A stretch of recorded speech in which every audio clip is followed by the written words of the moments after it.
They are some of the best games to be involved in. You feel the build-up around the city, amongst people. I think it's something you have to experience to really understand it. This is the game they most hate to lose. Game day, everybody's talking, everybody's getting attention, and everybody's just like a bit nervous also. Something's in the air that, you know, you can just feel it, and it gets the goosebumps going, the spine tingling. Everybody's on edge, they don't quite know what's going to happen, and then it's just chaos.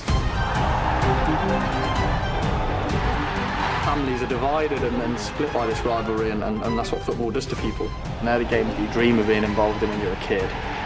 You really want to win, you know, you don't want to lose to them. It's always a special game that everyone is looking forward to. It's impossible not to feel that. It means a bit more for the supporters.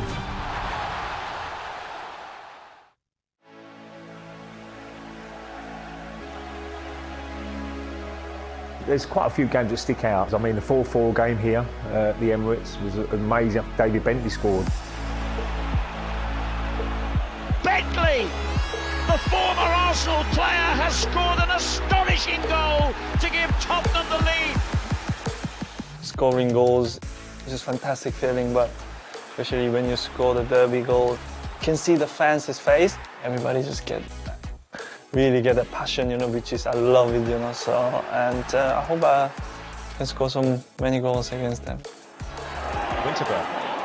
Oh, a fast hole in the middle of the defence. Parler, deflected and in. Yeah, it's a great feeling, you know, scoring against your rivals.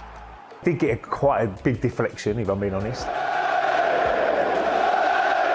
Well, certainly the best one ever was winning the league there in 2004, the invincible season. To win at Old Trafford in 2002, and then obviously win it our rivals as well in 2004, it was amazing. On the derby days, especially Arsenal-Tottenham, then the form can go out the window, and it's on the day. Who fancies it the most, who wants it the most, and that usually comes out on top. It's only 3 points, you don't get no more points by beating your local rival, so sometimes you can really overthink it and you get a little bit more nervous. But it is a North London derby, we know that at the end of the game it does mean a lot to a lot of people on both sides. Ayari's in there, Joao Pedro as well, he goes down. Anthony Taylor points to the spot. Pedro scores! And Brighton are level. No winners on the South Coast Rain. The big winners are on Merseyside. Even against Brighton, look, whether you agree with the penalty or not, there's still a lot of time to play to get into the game and win the game. So you can't really have excuses there. But they certainly are in the title race, there's no doubt about that. They need to go on a run where you get that momentum back, you get that winning mentality back. And if they can do that, just hoping that Liverpool can slip up a few times. And if they do that, then they have a chance. Bukayo Saka just aggravated a hamstring problem, so it's a blow for the Gunners. Any team will miss him because I think Arsenal's point of view is involved in 30% of all the goals. That's how important he is to the club. Just hoping he's not out for too long. He's such an important player for that team. So yeah, he's going to be missed, but you know, you're going to get injuries, you're going to get suspensions during the season. That's why you've got to have good squads and big squads. Jesus! He's placed another one! No one likes being left out the side, but he's going for that little bad patch where he weren't getting enough goals, he weren't creating enough chances for other people. Havertz has been up front, but he's got his opportunity back, and that's all you can do as a player. You know, wait for your chance to come in and start scoring goals again. And I'm just pleased for him. It's come at a good time because we was lacking a few goals, and let's hope he can continue that going to the end of the season. Nice float on that, and Gabriel scores for Arsenal. The last time they met, Gabriel obviously scoring another header from a set play. It's well documented now. They've got a set-piece coach, and he seems to be working. You know, when you're doing all these set plays, it's not luck. You've got to be man-tight and don't let them jump. But the way Arsenal do it, they come in late, and they got the run on usually the defender, which is very important once you're up above him, and it's all about delivery then.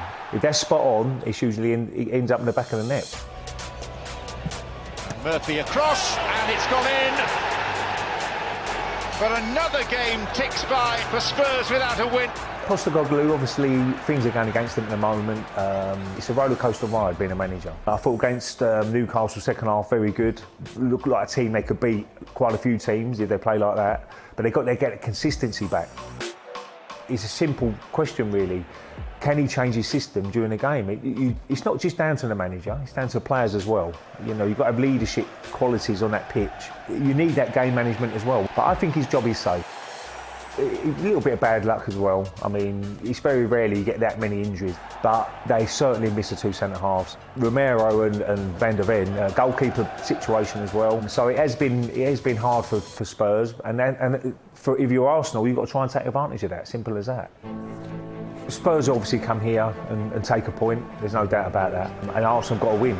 The crowd play a massive part as well. The way Tottenham play, I don't think they're going to change their attitude coming to the Emirates, thinking, well, it's a North London derby, we're going to sit back.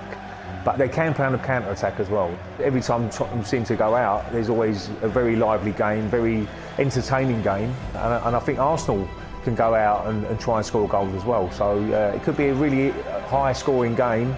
But Arsenal have got a great record, we know, against Spurs at the Emirates. And I'm hoping that continues, if I'm being honest.